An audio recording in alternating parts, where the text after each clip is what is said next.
السلام علیکم ورحمۃ اللہ وبرکاتہ۔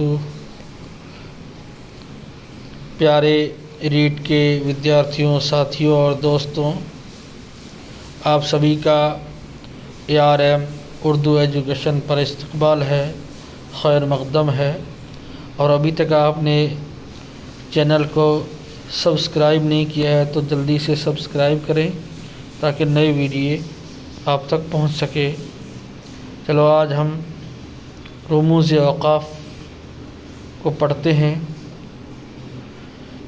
رموز اوقاف، اس کو رموز اوقاف مت پڑھنا، یہ ہے رموز اوقاف۔ رموز جو ہے یہ رمز کی جمع ہے جس کے معنی ہے علامت کے، اور اوقاف وقت کی جمع ہے جس کے معنی ہے ٹھہرنے کے۔ جیسے کہ آپ نے ہندی میں پڑھا ہوگا ویرام چن، کیا ویرام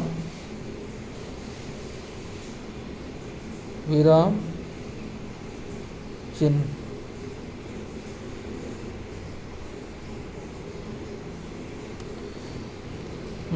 رموز اوقاف ویرام چن یعنی ایسی علامت، ایسی نشانات اور ایسے علامت جہاں پر ہم تھوڑا ٹھہر سکے، رک سکے، اس کو کہتے ہیں رموز اوقاف۔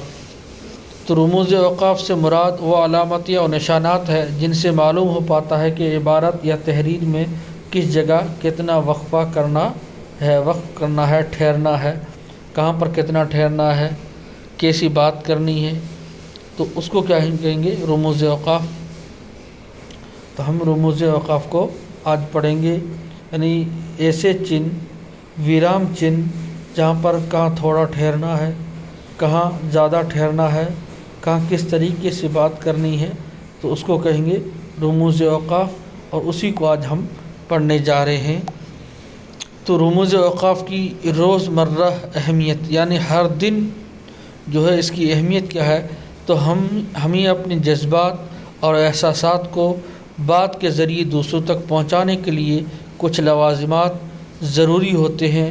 روزانہ کی گفتگو میں ہم چہرے کے تاثرات کے ساتھ لب و لہجے کے تغیرات کو اجاگر کرنے کے لیے آواز کے زیر و بم اور گفتگو کے دوران مناسب جگہوں پر وقفے دے کر اپنی بات کو زیادہ پر اثر بناتے ہیں۔ دوسری طرف تحریر میں پڑھنے والے ہمارے سامنے نہیں ہوتے، اسی لیے ہمیں اپنی بات کو زیادہ سے زیادہ مؤثر بنانے اور دوسروں تک پہنچانے کے لیے تحریر کے دوران میں کچھ علامتیں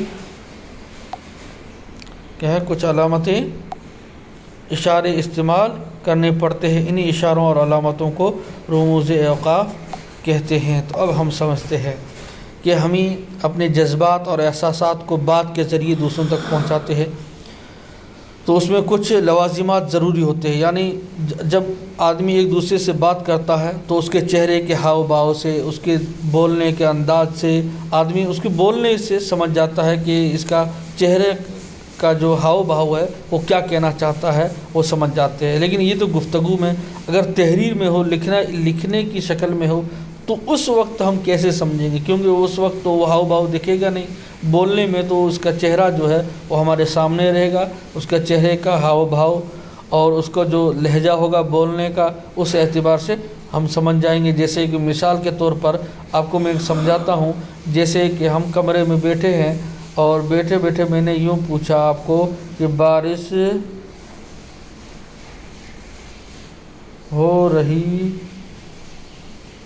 ہے، بارش ہو رہی ہے۔ اگر میں نے پیچھے یہ لکیر دے دی، ختمہ اس کو کہتے ہیں، جس کو فل اسٹاپ کہتے ہیں آپ کی انگلش میں، اور اردو میں کہتے ہیں ختمہ۔